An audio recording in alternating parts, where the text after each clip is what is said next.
తెచ్చనమ్మా తంగేడు పూలు పెట్టి రంగాణ దూకేనమ్మా ముక్కు ముక్కెర పెట్టి ముల్లోకాల నెలనమ్మా ముందార చూడంగా మున్నూరు కన్నులమ్మా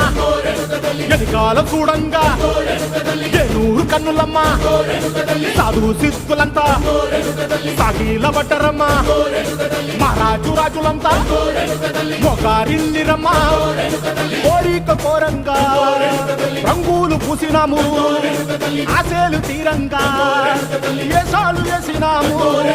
నీకన్నా పెద్ద దిక్కులో కాన ఎక్కడుంది నైవేద్యం ఎట్టంగా మా కాడ ఏమిటుంది మనలన్నీ అలకిచ్చి వరమీయవే తల్లి కన్నా బిడ్డలను కాపాడవే తల్లి